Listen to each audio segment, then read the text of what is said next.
Estávamos falando, então, sobre o sistema reprodutor masculino.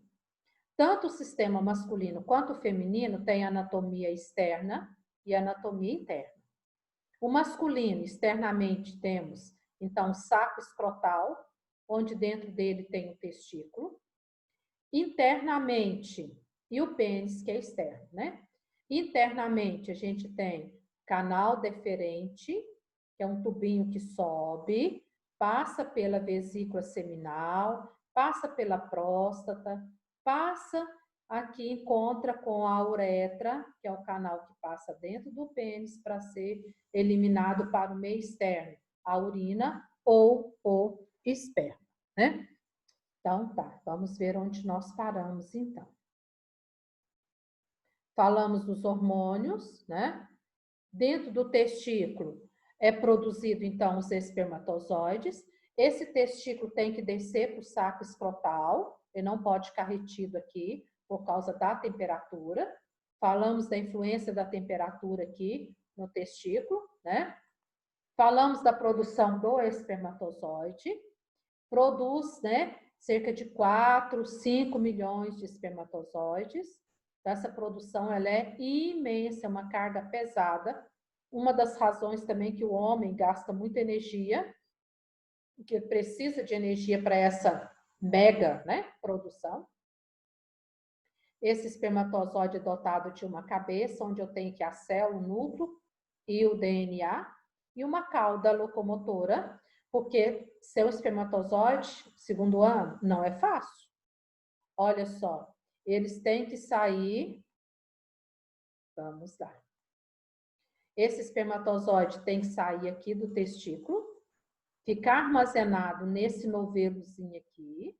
Depois ele tem que subir, tudo contra a natureza, ó. Subir, dar a voltinha, vir aqui, ganhar o líquido da vesícula seminal, ganhar o líquido da próstata, achar outro caminho, que é a uretra, para ser conduzido. Então, na verdade, um espermatozoide tem uma vida um pouco complexa. Então, ele precisa muito dessa cauda e de muita mitocôndria, muita energia, para que essa cauda conduza esse espermatozoide até o local certo, né? Então, o homem acaba que ele gasta muita energia com isso, né? Olha, essa produção de espermatozoide, ela começa quando o hipotálamo vai liberar o hormônio gonadotrófico, né, até o testículo. Quando isso vai ser? Cada homem vai ser de um jeito. A média normal, o homem ele começa mais tarde do que a mulher. Enquanto tem mulher com 10 anos, com 11 anos, tendo a sua primeira menarca, a sua primeira menstruação, o homem pode ter sua primeira ejaculação com 14, com 15, né, anos. Não pode ir além de 16. Se até 16 anos não teve nenhuma ejaculação, aí está errado. Tá? Mas não é comum um menino com 10, 11 anos ter já uma ejaculação. Tá? Então, ele começa mais tarde. Esse tempo aí vai ser genético, tem o fator alimentar, o fator, né, padrão de vida, tem um monte de coisa que influencia. Tá? Mas uma coisa é certa, o testículo só vai começar a produzir quando o hormônio chegar até nele. A hipófise tem que mandar o hormônio FSH até o testículo para estimular a produção de espermatozoide. Oi, e Dani, depois a produção de testosterona. Diga. Teve uma vez, né, que a minha prima tava, tipo, ela comia muito frango todo dia, sabe? Aí a dermatologista, não sei se foi a ginecologista que falou pra ela, que ela tava dando peito, sabe? Tipo assim, muito peito. Do nada, e tipo assim, ela era nova, né? E aí era por causa cresceu muito. disso, era por causa do frango. Que tava, tipo, dando muito hormônio, os peitos dela tava crescendo. Então, Sara, é uma controvérsia em cima disso, você não tem noção. Acontece que o frango de granja, ele aplica-se hormônio, ele cresce muito rápido. Enquanto o frango lá na roça, lá, jogado lá, ele gasta aí 6 meses para poder crescer e a gente matar, o de granja é 3 meses você já mata.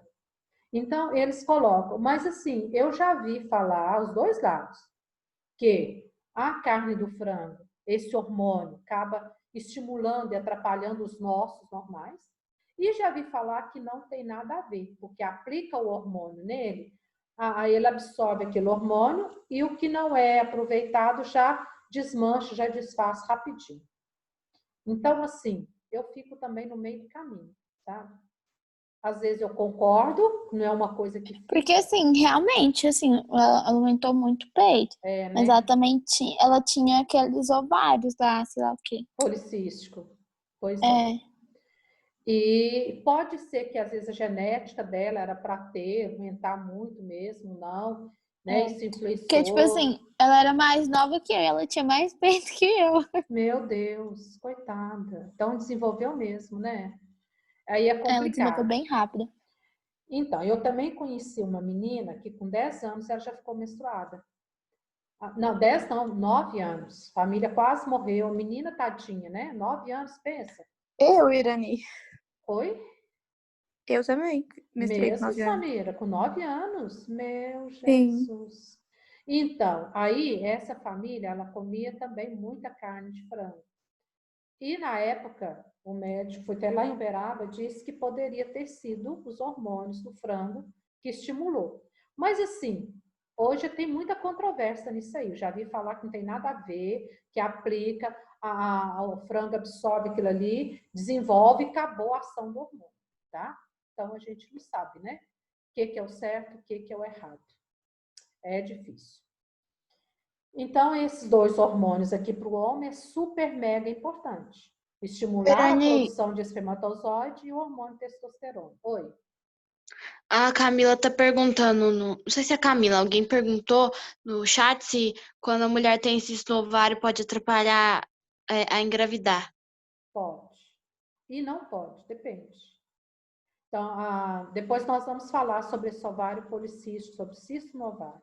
Às vezes pode atrapalhar. Tem umas que trata, né? Tem umas que trata, é verdade, e resolve. Tem umas que trata e não resolve. Depende muito do caso, né? Depende como o organismo vai corresponder, tá? Mas isso não significa que a pessoa tem o ovário policístico e nunca vai engravidar. Não existe isso. Não existe. Ela pode ter dificuldade ou não, depende do organismo, tá, Camila? Isso é muito relativo. Depende como cada organismo corresponde. Ok? Ó, o epidídimo, aquele tubo enovelado, onde o espermatozoide fica lá para terminar de maturar, né? Depois ele vai ser eliminado no ato sexual. Aqui é o epidídimo, aparece um novelo, né? Aqui dentro ele é produzido Irani, aqui e essa questão é mais relacionada, tipo assim, com os órgãos, que a pessoa, que ela sente isso, e o órgão, ele tá ligado com o cérebro? Eu não entendi, tipo assim, eu quero entender como funciona, porque você sente prazer, logo o sistema reprodutor já vai e faz, né? Sim. Aí pra entender isso. Nós tipo vamos assim, chegar lá. É alguma questão do cérebro, alguma coisa Também, assim? é um conjunto, nós vamos chegar lá, tá? Tem a questão hormonal, tem questão estímulo, visual, toque, depois nós vamos falar disso, tá bom? É um conjunto de situações que leva a ter esse prazer. Tem diferente na excitação com prazer, tá? Tem pessoas que se excitam, mas não têm prazer. Então, nós vamos estar falando disso mais à frente, tá bom? Segura aí que nós vamos estar comentando sobre isso. Vamos tirar muita dúvida em relação a isso. O que é um orgasmo, né? Sentir o orgasmo, nós vamos chegar lá.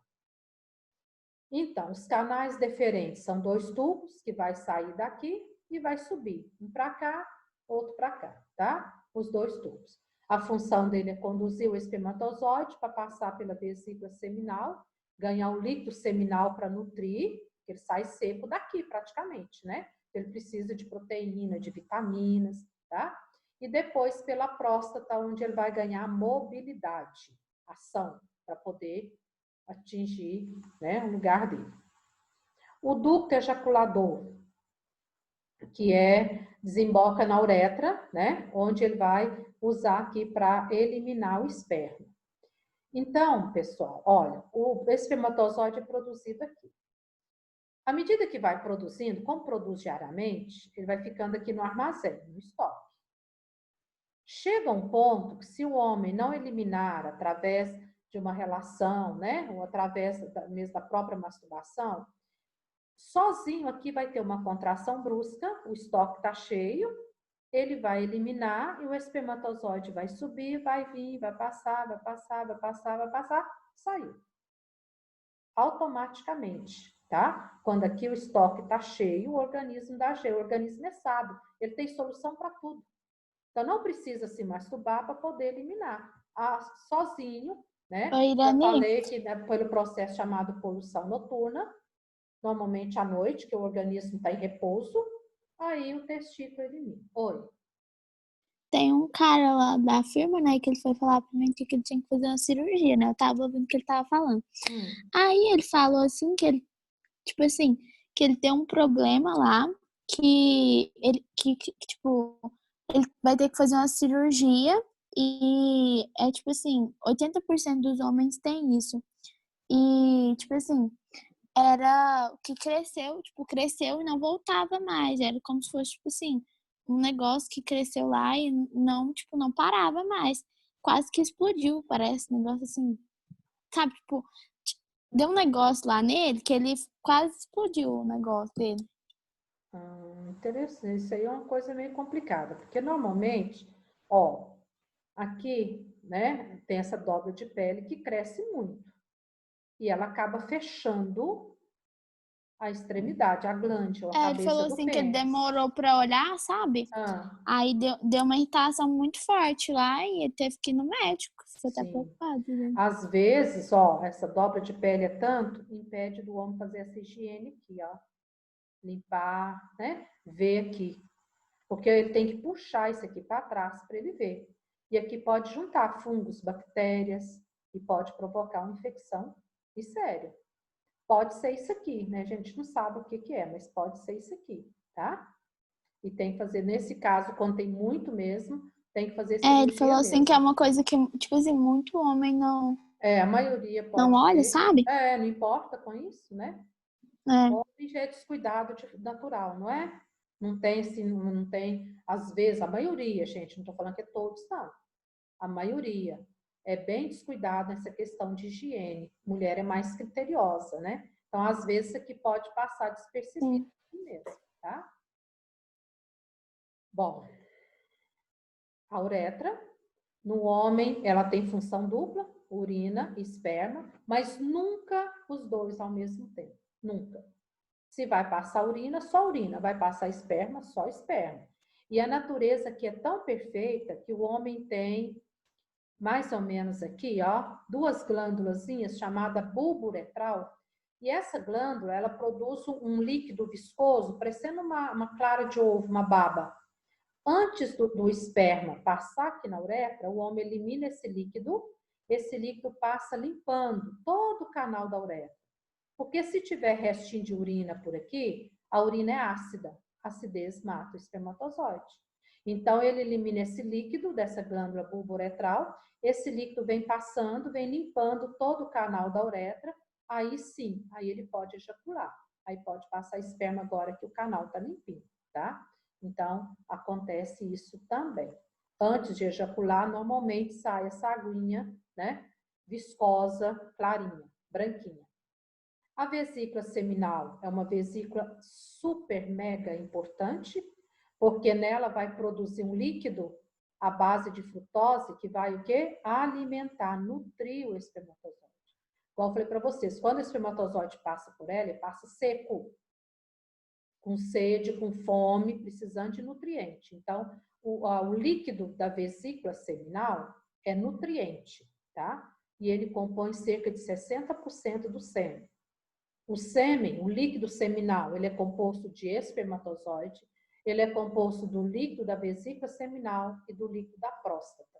São três coisas aí que compõem o sêmen, tá? A próstata, para o homem, ela é muito importante. Ela produz uma secreção leitosa, alcalina, que ajuda na mobilidade do espermatozoide. O espermatozoide, quando ele passa pela vesícula seminal até ele chegar na próstata, ele não tem muito movimento, não. Aí o líquido da próstata dá um gás no espermatozoide e faz ele ficar esperto. Porque ele tem que sair aqui, entrar lá na vagina, subir e achar o ovário. Então, é um caminho bem complicado, né? Então, ele tem que ganhar uma mobilidade. Então, esse líquido vai fazer com que ele fique esperto, móvel. Além de tudo, esse líquido vai neutralizar a acidez vaginal, porque a vagina, ela é ácida. Se o espermatozoide vir com toda a acidez vaginal, ele morre. Então, esse líquido vai neutralizar a acidez vaginal para que ele passe para dentro da vagina e continue a subir até achar os ovários, né? Para poder fecundar, tá? Compõe o sêmen também. Líquido da próstata, líquido da vesícula seminal e o espermatozoide. Compõe esse líquido, né? Da próstata também, tá? Juntamente com o espermatozoide. Parece que tem alguém perguntando, eu não estou conseguindo ver aqui. Depois, se vocês veem alguém perguntando ou comentando alguma coisa, eu estou clicando aqui, mas não estou conseguindo ver. Olha, nos homens, essa próstata, ela tem um tamanho normal, tá? Aqui, ó, né? Tamanho normal dela. Com o passar da idade, a próstata vai diminuindo a função dela, ela vai trabalhando menos, né? As células vão envelhecendo, ela pode crescer, ela pode dilatar e pode vir a ter câncer de próstata. Assim como na mulher é muito comum o câncer de mama, no homem é muito comum o câncer de próstata, certo? Então, aí nesse caso, a princípio, quando o homem atinge a idade de 40 anos acima, o médico já começa a pedir um exame de sangue, que chama PSA. Nesse exame de sangue, ele já vai ver a função dessa próstata, tá? Se ela está trabalhando normal. Se ela estiver normal, beleza, sem problema. Agora, se ela estiver abaixo, bem abaixo, aí sim.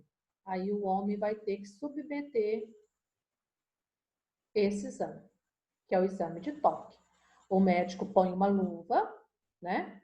E com a luva ele toca o reto do homem, aqui o ânus, né? E vem e aperta aqui para ver, ó. Se a próstata estiver aumentada, dilatada, a hora que ele colocar o dedo aqui, ele vai sentir ela. Se não, ele não vai sentir. Então, significa que está bem, tá? Esse exame é muito temível pelos homens. Os homens ficam brincando, né? Quase morre para eles. Quase morre. Mulher não, né? Mulher pode ir lá, coloca aparelho da vagina, faz um monte de coisa. Homem, Minha tia fala assim que o de mama ele é meio chato de fazer, aperta muito, ela Nossa, fala. é horrível, quase arrebenta as mamas da gente, né? É horrível, mas tem que fazer, não é? Então, assim, aí isso aqui dura rapidinho, questão assim, de segundos, né? O médico vem, coloca o dedo, sentiu, pronto, não sentiu, pronto também, beleza, né? Então, é assim, mas para chegar nesse exame aqui, o de sangue tem que dar alterado. A primeira coisa, vai fazer o exame de sangue. Olha aqui a diferença, que é a próstata normal, olha ela alterada. E aí isso aqui faz eliminar sangue pela urina, também pode ser um dos sintomas, tá? O homem a urinar, né, vem sangue na urina. Então, ele tem que cuidar enquanto é tempo, enquanto é cheio, tá? Mais ou menos isso. As glândulas bulbouretrais, igual eu falei para vocês, é aquelas que eliminam o líquido para limpar a uretra antes da passagem do espermatozoide. E aqui, terminando, a gente já vai falar desses métodos, né, contraceptivos masculinos, tá? A vasectomia, na verdade, ele não é bem um método contraceptivo, ele já é um método de esterilização. O que que acontece? Quando o homem decide que não quer mais ter filho, aqui o médico vem, ó, dá um piquezinho aqui, outro pique aqui. Ele corta os canais deferentes, amarra, cauteriza, fechou, acabou, tá? Ó, vendo? Fecha, amarra, cauteriza os canais deferentes. Por quê? Porque aí o espermatozoide ele continua sendo produzido no testículo, continua sendo armazenado no epidídimo, Quando ele queira vir para subir, chegou aqui, opa, tem barreira, não vai. Ele volta. No início, pós-cirurgia, o homem ainda produz muito espermatozoide. Só que como o espermatozoide fica parado aqui, ele não vai, o organismo entende que ele é um intruso, né? O organismo manda os anticorpos dele para cá, para quê? Para destruir esse espermatozoide. Com o passar do tempo, o testículo estava produzindo e não estava sendo eliminado, não estava resolvendo. Aí o que acontece? Com o passar do tempo, o testículo para de produzir. O homem se torna estéril.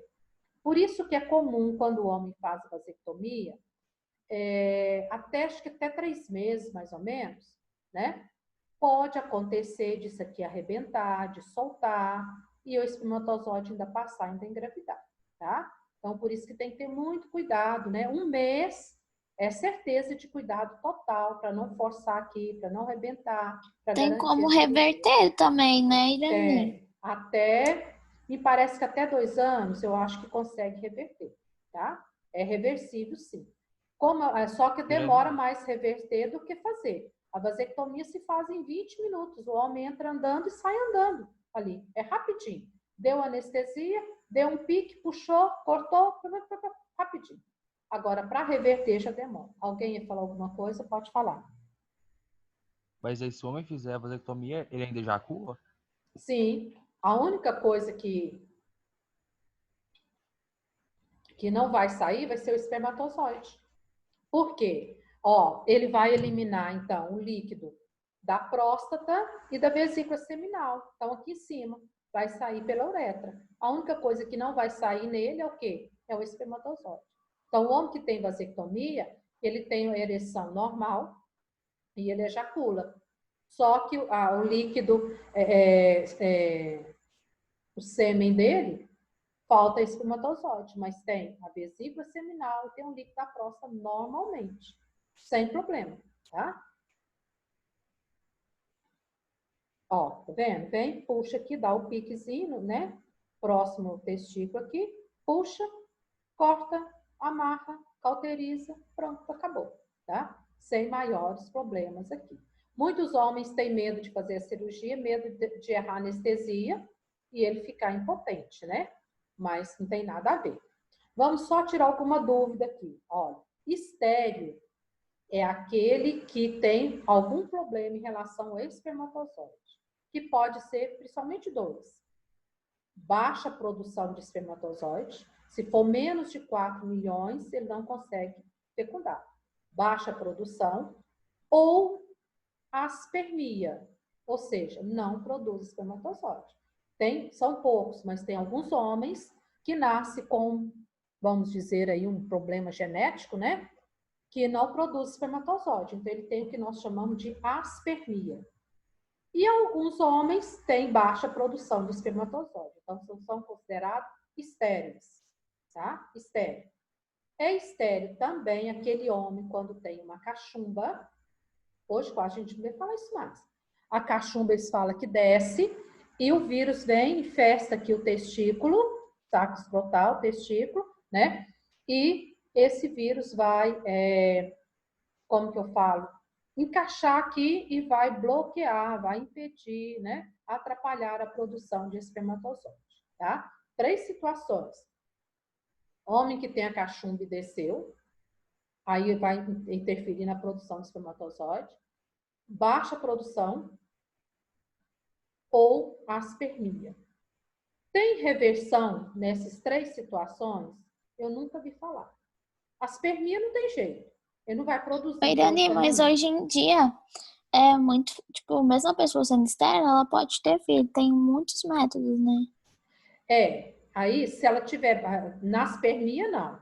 Mas se ela tiver baixa produção de espermatozoide, sim. Porque aí pode fazer a reprodução assistida, né? Aí o homem, ele tira e fecunda lá, tá? Aí pode, nesse caso. Mas mudar o quadro aqui naturalmente não muda, não, tá? É mais ou menos isso que acontece. Naturalmente não, mas artificialmente. Sim, tem recurso. Agora, aqui é o método contraceptivo mais comum, mais conhecido, que é o preservativo masculino. Irani. Oi. E as pessoas hermafroditas, elas também produzem espermatozoide? Ou não? Pequena quantidade. Normalmente o hermafrodita, a natureza é perfeita. Ele é estéril, tá? Para quê? Para não dar continuidade à espécie hermafrodita. Entendeu? Isso é na espécie humana. Nos animais eu não sei te falar, tá? Mas na espécie humana tem casos de hermafroditismo raros, não é comum, é 0,0000 alguma coisa por cento, né? E não sei quantos milhões, raríssimo. Mas quando acontece, o hermafrodita, tanto homem quanto mulher, ele é estéril. A natureza encarrega de fazer isso com perfeição, tá? Então, o preservativo masculino, hoje ele tem um material bem revestido de silicone, não só borracha, mas um silicone, porque a borracha em si pode romper, né? Quantos de vocês está enchendo uma bexiga, estoura ela só de encher, né? Por isso ele tem essa extremidade aqui, onde tem que deixar uma folga para o esperma não encher tudo e por pressão estourar, né? O preservativo é colocado com o pênis ereto, para poder firmar e colocar ele direitinho, né? Então, e a hora que o homem ejacula, o esperma fica na extremidade. Irani, Oi. eu vi um negócio que, por exemplo, muitos homens colocam 2 preservativos de uma vez com medo de, sei lá, estourar um. Só que eu vi que tem mais chance ainda, porque o contato entre os 2 preservativos tem mais chance de arrebentar. Aí, tá vendo? Olha, gente, então, eu acabei de falar. Então, colocar um e rezar para que não estoure é melhor do que colocar 2, porque tem mais chance de estourar. Olha aí o que eu acabei de falar para vocês. O conhecimento muda a história. É ter conhecimento da coisa. Conhecendo o assunto mesmo, hein? Veja, tá vendo? Ai, Jesus, vocês não perdoam, né? Então, acontece mesmo, tá? E aí até o material dele, né, desse preservativo, tem material bom, tem material também péssimo, né? Então, tudo isso é complicado, tá? Gente, é mais ou menos isso, né? Ó, aqui ensinando a colocar, né? Epa. Com o pênis ereto, coloca e deixa a extremidade, né? Para poder o esperma ficar. E depois, lógico, não é reaproveitado de forma alguma, né? Jogado no lixo. E não nas ruas, nos cantos, nos passeios, como a gente costuma achar alguns por aí, né? Então, não pode. Segundo ano. Irani, quem tem AIDS tem que tomar mais cuidado, é a mesma coisa? Muito mais cuidado. Porque aí o vírus pode ficar no esperma, né? Então, quem tem esse preservativo aqui tem que ser de boa qualidade. Como diz, tem que ter o selo do IMET, tá? Da Anvisa, alguma coisa assim. Tem que estar bem seguro. Porque senão, né? Complication. Alguma pergunta sobre o masculino? Segundo ano? Alguém quer fazer algum comentário, alguma pergunta? Fechou? Aí no seu livro, Oi? O que a pílula do dia seguinte faz no organismo da mulher? Eu vou falar. A pílula do dia seguinte, ela impede que a célula que começou a desenvolver para formar o embrião, mata ela. Para de desenvolver. Eu tenho aqui, por exemplo, uma célula desenvolvendo aqui, né? Aí, toma a pílula do dia seguinte, ela vem e bloqueia o desenvolvimento dela aqui. Pronto. É como matar mesmo, tá? O embriãozinho. Depois nós vamos falar mais dela aí, certo? Oi, Dani, mas tem gente que usa preservativo, usa essa pílula aí e ainda consegue. Não é? Tem uns Irani, que eu vou te falar, sabe qual que é a técnica? Ah. Tem que usar 3 métodos. O preservativo, o anticoncepcional e a tabelinha. Aí não tem chance nenhuma. Que isso, hein, Natália? Que isso, gente? Eu vou trocar o posto, viu, Natália? Você vai assumir meu posto. Tá dando aula. Gente, minha mãe dá aula né, disso. Minha mãe dá aula disso. E você escuta tudo, né? Você já sabe mesmo. Tá? Aí você vai só prestar atenção. Não, e eu converso com a minha mãe sobre essas coisas de boa. Gente, ó, Natália, o melhor é não fazer, tá? Melhor de tudo, mais seguro é não fazer. Via das dúvidas? Quem foi? Teve alguém do governo que falou isso, não teve? Eu lembro. Teve, a mulher falou assim, ó, o negócio para acabar com a gravidez na adolescência é simplesmente os adolescentes não façam. Foi a Damares, não foi? Foi, acho que foi. Ai, Jesus. Gente, daqui um pouquinho vai cair, tá? E nós continuamos amanhã. Então, melhor é não fazer. Mas, se não dá para ficar sem fazer, então vamos procurar prevenir, né? Colocar coisa de qualidade. E é igual, mesmo assim, acho que foi a Sara que falou, tem gente que mesmo tomando a pílula, né? Engravida, mesmo usando a